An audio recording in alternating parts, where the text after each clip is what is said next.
এখন আমরা জানব সাইন্যাপস। সাইন্যাপসের বাংলা কথা হচ্ছে স্নায়ু সন্নিধি। স্নায়ু সন্নিধি মানে কি? সন্নিধি মানে একটা সন্নিহিত অংশ, কাছাকাছি রয়েছে। ঠিক আছে, তাহলে এখানে কারা কাছাকাছি রয়েছে? নিউরনগুলো। এখানে তোমরা ছবিতে দেখতে পাচ্ছ যে এটা একটা নিউরন এবং এটা একটা নিউরন, দুটো নিউরন কাছাকাছি রয়েছে। এই যে স্ট্রাকচারটা, এইটাকেই বলা হচ্ছে কি সাইন্যাপস। ঠিক আছে, তাহলে ডেফিনেশন কি বলবো? সাইন্যাপস কাকে বলে না, দুটি নিউরনের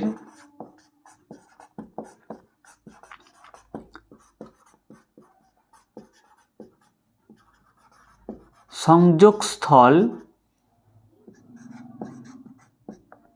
যেখানে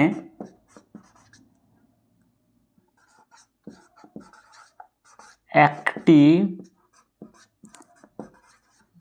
নিউরনের শেষ ও অপর নিউরনের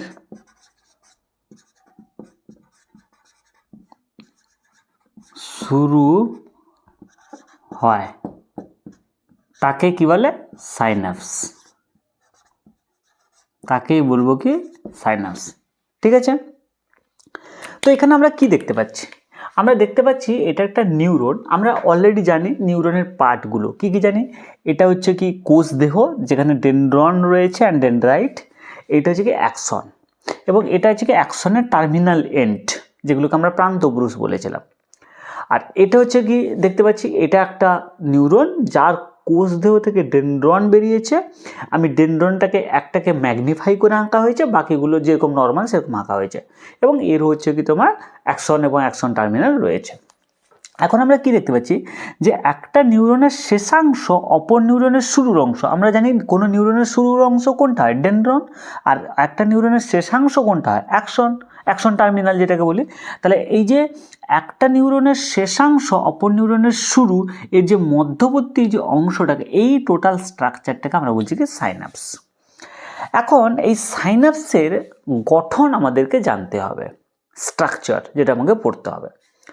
এখন এইখানে আমি যদি পয়েন্টগুলোকে মেনশন করেছি, যদিও এর একটা ম্যাগনিফাইড ভিউ আমি এখানে আঁকছি তোমাদের বোঝার সুবিধার্থে। তাহলে এরই একটা ম্যাগনিফাইড ভিউ আমি এখানে যদি আঁকি, তাহলে কেমন দেখতে হবে? তাহলে আমরা দেখতে পাচ্ছি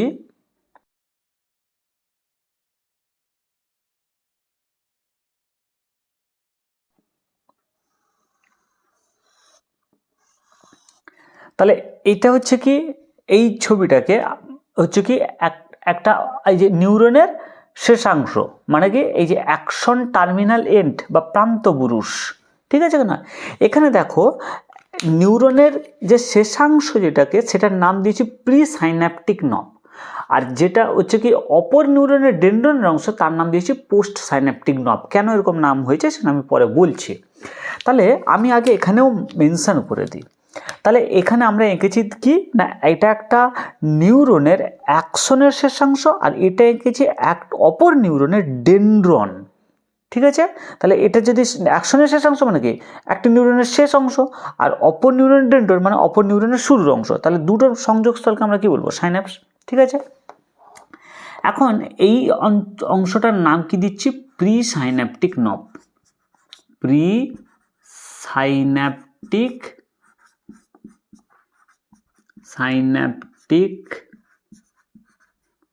নব, আর এটার নাম দিচ্ছি পোস্ট সাইন্যাপটিক নব। পোস্ট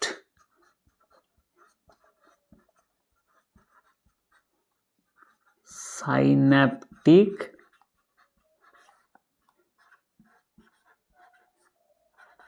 নব। ক্লিয়ার? এখন এরকম প্রি সাইন্যাপটিক নব আর পোস্ট সাইন্যাপটিক নব কেন দেওয়া হলো? প্রথমে দেখো, আমরা অলরেডি বলেছি এই যে একটা নিউরনের শেষ অপর নিউরনের শুরুর এই যে অংশটা, তাহলে এই যে গ্যাপ রিজিয়নটা, এই অঞ্চলটা, এইটাকে আমরা সাইন্যাপস বলছি। তাহলে সাইন্যাপসের আগের অংশ এটা, সেই জন্য প্রি মানে আগে, আর এটা সাইন্যাপসের পরের অংশ সেটা পোস্ট। ঠিক আছে, কেন? আমরা দেখব যে উদ্দীপনা যখন ট্রান্সমিট হয় মানে পরিবাহিত হয়, তাহলে আমরা জানি একটা নিউরন থেকে উদ্দীপনা তার কোষদেহ অংশ থেকে আমরা জানি অ্যাকশনের দিকে হয়ে কোথায় যায়, অ্যাকশন টার্মিনাল অংশে। তার মানে এই উদ্দীপনাটা কোথায় আসবে, অ্যাকশন টার্মিনাল অংশে, সেখান থেকে হচ্ছে কি পরবর্তী নিউরনে যাবে। তাহলে যেহেতু উদ্দীপনাটা এখান থেকে মানে একটা নিউরন থেকে অপর নিউরনের দিকে যাচ্ছে, তাহলে প্রথমে হচ্ছে কি এই অংশটা আসছে, সেজন্য এটাকে প্রি সাইন্যাপটিক নব, আর এটা হচ্ছে পোস্ট সাইন্যাপটিক নব। তাহলে এখানে ক্ষেত্রে কী হবে, সেম জিনিস, উদ্দীপনা প্রি সাইন্যাপটিক নব থেকে কোন দিকে যাবে, পোস্ট সাইন্যাপটিক নবের দিকে যাবে। পরিষ্কার? তাহলে সাইন্যাপস কি আমরা বুঝলাম কি, দুটো নিউরনের সংযোগস্থল, যেখানে একটা নিউরনের শেষ অপর নিউরনের শুরু হচ্ছে। এখন এই যে সাইন্যাপসের এই যে গ্যাপ, এই অংশটা, এইটাকে বলা হয় সাইন্যাপটিক ক্লেফট। সাইন্যাপটিক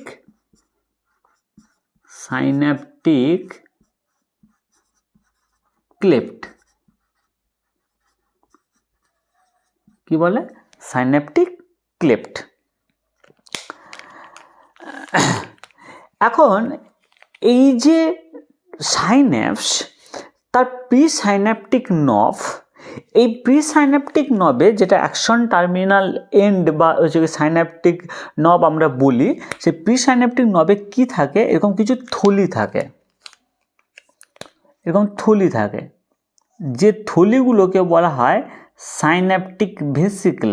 কি বলে, সাইন্যাপটিক ভেসিকল, যার মধ্যে বিভিন্ন পদার্থ থাকে। কি পদার্থ থাকে সেটা আমি পরে বলছি। তাহলে এইগুলোকে কি বলে, সাইন্যাপটিক ভেসিকল। সাইন্যাপটিক ভেসিকল থাকে,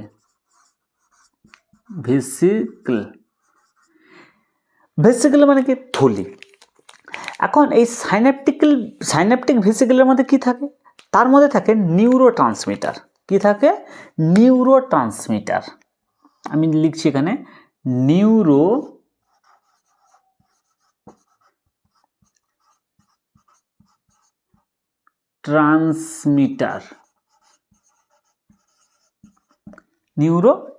তাহলে সাইন্যাপটিক ভেসিকলের মধ্যে কি থাকে, নিউরোট্রান্সমিটার।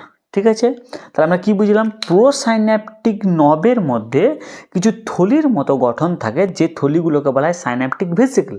এই সাইন্যাপটিক ভেসিকলের মধ্যে থাকে কি নিউরোট্রান্সমিটার। এদের আর একটা নাম আছে, এদেরকে হিউমারও বলে, হিউমার। একটা নিউরোট্রান্সমিটারের উদাহরণ কি হতে পারে, যেরকম অ্যাসিটাইল কোলিন। কি বললাম, অ্যাসিটাইল কোলিন। এর মধ্যে অ্যাকচুয়ালি এই অ্যাসিটাইল কোলিনগুলোই থাকে, অ্যাসিটাইল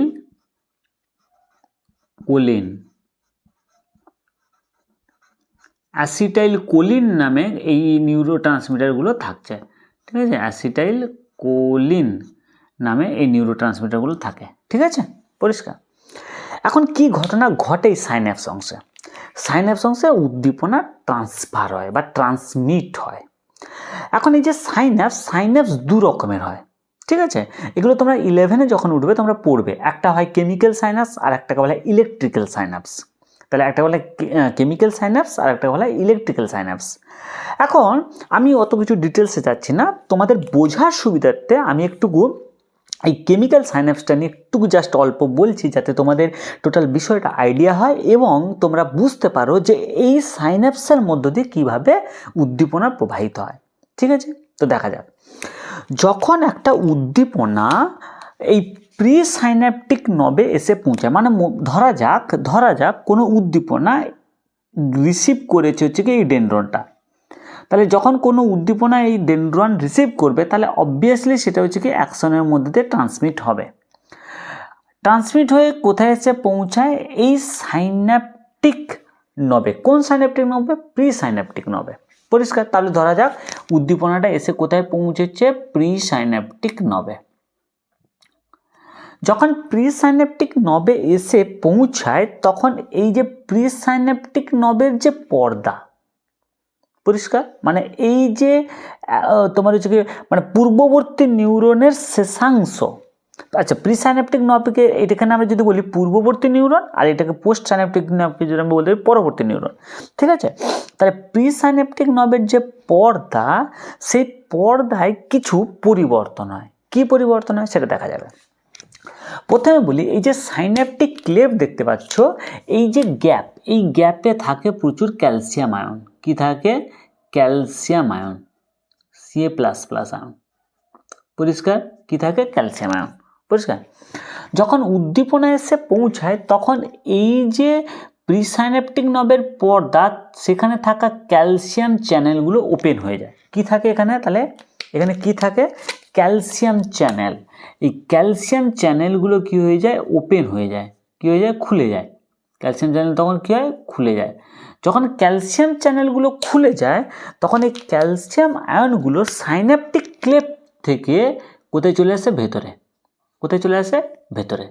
তাহলে যখন সাইন্যাপটিক ক্লেভ ওই অংশে থাকা ক্যালসিয়াম আয়নগুলো প্রিসাইন্যাপটিক নবের মেমব্রেন ভেদ করে প্রিসাইন্যাপটিক নবের মধ্যে চলে আসে, তখন কি হয় না, এই যে সাইন্যাপটিক ভেসিকেলগুলো কি হয় না, প্রিসাইন্যাপটিক নবের এই পর্দার সাথে যুক্ত হয়।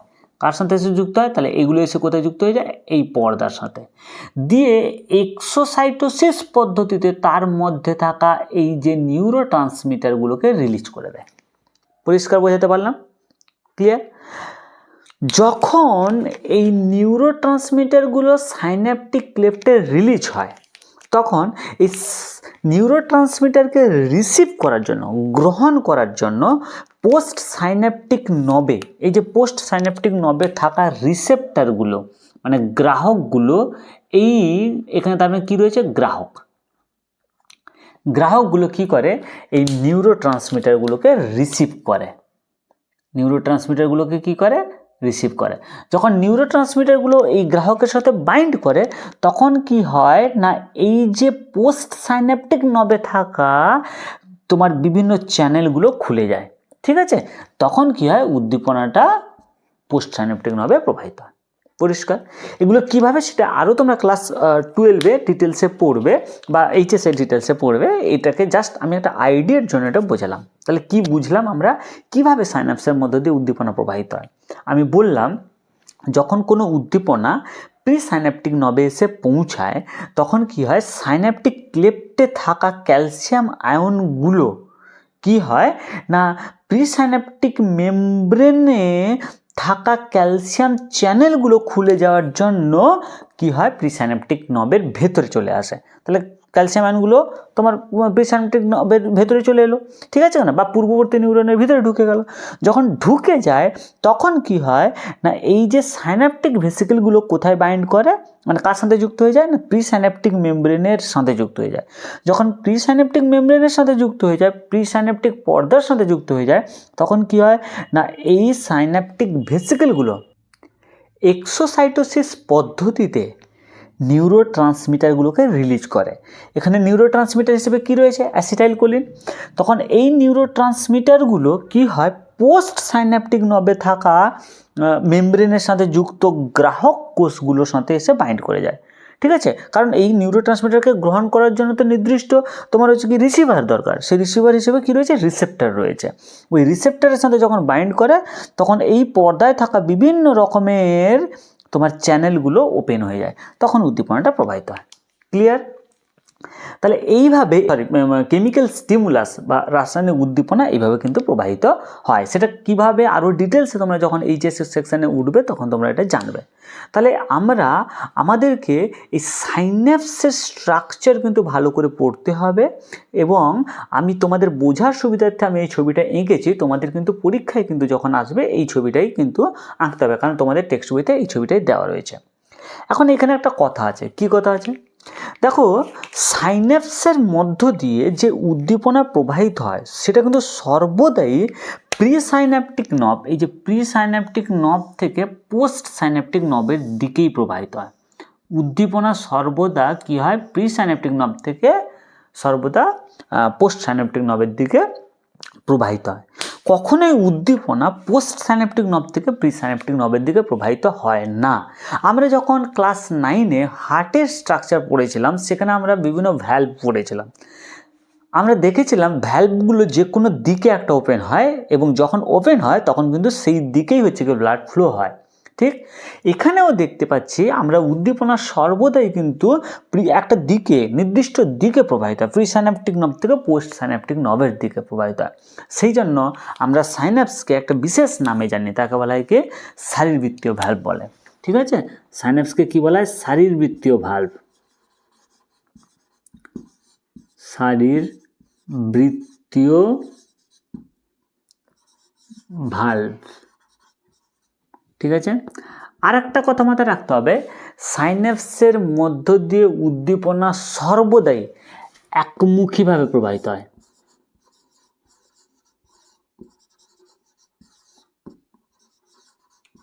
একমুখীভাবে উদ্দীপনা প্রবাহিত হয়। ঠিক আছে, যেহেতু উদ্দীপনা একমুখীভাবে প্রবাহিত হয়, সেই জন্য সাইন্যাপসকে শারীরবৃত্তীয় ভালভ বলে। ঠিক আছে, লাস্ট কথা একটা আছে, আমি বলেইছি অলরেডি, এই যে নিউরো ট্রান্সমিটার, এগুলোকে নিউরো হিউমার বলে।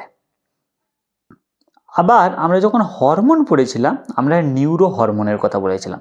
তাহলে কি বুঝলাম? যে neuro humour and neuro hormone are not same things, right?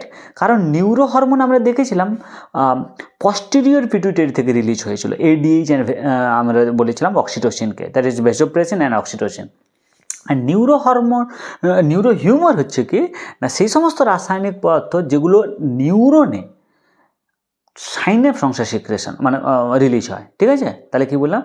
Neuro humour কোনগুলো? তাহলে সাইন্যাপস অংশে রিলিজ হচ্ছে, আর নিউরো হরমোন কোনগুলো? সেগুলো হচ্ছে পস্টেরিয়র পিটুইটারি থেকে রিলিজ হচ্ছে। এটা কিন্তু মাথায় রাখতে হবে। একটা এক্সাম্পল যদি বলি, নিউরো হিউমারের এক্সাম্পল কি বলবো? নিউরো হিউমারের এক্সাম্পল অ্যাসিটাইল কোলিন বলবো, গাবা বলবো, হ্যাঁ, এপিনেফ্রিন অ্যান্ড নর এপিনেফ্রিন, মানে অ্যাড্রিনালিন অ্যান্ড নর অ্যাড্রিনালিন, এগুলোও কিন্তু নিউরো হিউমার বা নিউরো ট্রান্সমিটার হিসেবে কাজ করে। আর নিউরো হরমোন যখন এক্সাম্পল বলবো, তখন কিন্তু এডিএইচ অ্যান্ড তোমার অক্সিডেশনের কথা মাথায় রাখতে হবে। ঠিক আছে, তাহলে আমরা সাইন্যাপসটা বুঝলাম। এখন একটা ছোট্ট টপিক নিয়ে পড়বো, সেটা হচ্ছে কি নার্ভ গ্যাংলিয়ন বা স্নায়ুগ্রন্থি। টপিকটা খুব ছোট্ট, কিন্তু মাধ্যমিকে এখান থেকে প্রশ্ন এসেছে, তাই তোমাদেরকে এটা ভালো করে জানতে হবে। এখান থেকে দুটো জিনিসই পড়তে হয়, ডেফিনেশনটা পড়তে হবে, আর হচ্ছে কি আমাদের কাজ এখান থেকে জানতে হবে। তো দেখতে পাচ্ছ গ্রন্থি কথা যুক্ত রয়েছে, তার মানে এখান থেকে কিছু পদার্থ সিক্রেশন হয়, ক্ষরণ হয়। ঠিক আছে, তো এ অ্যাকচুয়ালি নিউরো সিক্রেশন করায়, মানে কি অনেক সময় এখান থেকে হরমোনের সিক্রেশন হয়, তাই এর নাম এরকম গ্রন্থি বলা হয়েছে। তো কি কেস হয় দেখা যাক। অনেক সময় কি হয় না, নিউরনের যে কোষ দেহগুলো আছে না, আমরা পড়েছি অলরেডি, নিউরনের এই যে কোষ দেহগুলো রয়েছে, এই কোষ দেহগুলো এক জায়গায় জোটবদ্ধ হয়ে যায়। ঠিক আছে না, সম্মিলিতভাবে। তাহলে নিউরনের এই কোষ দেহগুলো যখন সম্মিলিতভাবে অবস্থান করে, ঠিক আছে না, তখন যে বিশেষ গঠন তৈরি করছে, তখন তাকে আমরা বলছি কি স্নায়ুগ্রন্থি। তাহলে কি বলছি আরেকবার বোঝো, নিউরনের কোষ দেহগুলো যখন যোগকলার আবরণী বেষ্টিত হয়ে যায়, ঠিক আছে না, যোগকলার আবরণী বেষ্টিত হয়ে যায়, তখন সেই গঠনটাকে আমরা বলবো কি স্নায়ু গ্রন্থি। এবং মেরুদণ্ডী প্রাণীদের ক্ষেত্রে এটা কিন্তু কেন্দ্রীয় স্নায়ুতন্ত্রের বাইরে অবস্থান করে। তাহলে আমি যে টোটাল বিষয়টা বললাম, তাহলে সেটাকে আমরা যদি পরপর সাজিয়ে নিই, তাহলে স্নায়ুগ্রন্থির ডেফিনেশন পেয়ে যাব। তো কি ডেফিনেশন পাচ্ছি দেখা যাক। কি বললাম? কেন্দ্রীয়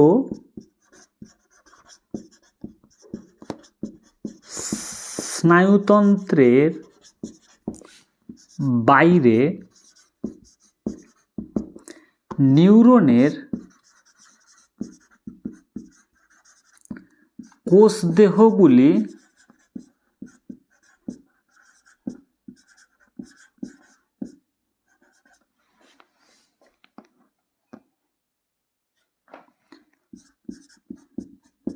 যোগ কলার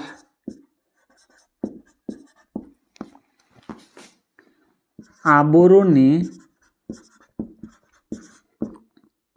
বেষ্টিত হয়ে যে স্ফীত ফোলা গ্রন্থি তৈরি করে বা গঠন করে তাকে স্নায়ুগ্রন্থি বলে। ঠিক আছে, তাহলে যেটা আমি বলেছিলাম সেটাই লিখেছি। দেখো, কেন্দ্রীয় স্নায়ুতন্ত্রের বাইরে অবস্থান করে এবং নিউরনের কোষদেহগুলো যোগ কলার আবরণে বেষ্টিত হয়ে যে স্ফীত গ্রন্থি তৈরি করছে তাকে স্নায়ুগ্রন্থি বলে। ঠিক আছে, তাহলে আমি কি বলেছি? স্নায়ুগ্রন্থির ডেফিনেশন। মেরুদণ্ডী প্রাণীদের ক্ষেত্রে কেন্দ্রীয় স্নায়ুতন্ত্রের বাইরে পেরিফেরাল নার্ভাস সিস্টেম বা যেটাকে আমরা প্রান্তীয় স্নায়ুতন্ত্রে কিন্তু এই স্নায়ুগ্রন্থিগুলো অবস্থান করে। যদিও অমেরুদণ্ডী প্রাণীদের ক্ষেত্রে কিন্তু কেন্দ্রীয় স্নায়ুতন্ত্রে এই নার্ভ গ্যাংলিয়ন কিন্তু অবস্থান করে। ঠিক আছে, তাহলে আমি দুটো কথা বলেছি। মেরুদণ্ডী প্রাণীদের ক্ষেত্রে কেন্দ্রীয় স্নায়ুতন্ত্রের বাইরে পেরিফেরাল নার্ভাস সিস্টেমে বা প্রান্তীয় স্নায়ুতন্ত্রে কিন্তু এই নার্ভ গ্যাংলিয়ন থাকে, কিন্তু অমেরুদণ্ডী প্রাণীদের ক্ষেত্রে কেন্দ্রীয় স্নায়ুতন্ত্রে কিন্তু অবস্থান করে। ঠিক আছে, কি কাজ করে এই স্নায়ুগ্রন্থির? প্রধান কাজ হচ্ছে কি, এর যদি আমরা কাজ দেখি, প্রধান যে কাজ সেটা হচ্ছে স্নায়ু তৈরি করতে সাহায্য করে, স্নায়ু গঠন করে, এটা একটা কাজ প্রদান করে। আর একটা গুরুত্বপূর্ণ কাজ করে, সেটা হচ্ছে নিউরো সিক্রেশন করে, নিউরো সিক্রেশন ঘটানো, সিক্রেশন ঘটানো। মূলত এই দুটি কাজই কিন্তু এই স্নায়ুগ্রন্থিগুলো করে। তাহলে আমরা এই স্নায়ুগ্রন্থি থেকে আমি বলেছিলাম দুটো জিনিস পড়তে হবে, এক হচ্ছে কি ডেফিনেশন, যেটা আমি অলরেডি বললাম, ডিসকাস করলাম, এবং তার কাজ। এই দুটো জিনিস কিন্তু তোমাদেরকে ভালো করে পড়তে হবে। ঠিক আছে, ভালো করে পড়াশুনো করো, আর পরবর্তী ভিডিওগুলোর জন্য চ্যানেলটাকে সাবস্ক্রাইব, লাইক করে দিও, বন্ধুদের সাথে শেয়ার করে দিও। সবাই ভালো থেকো।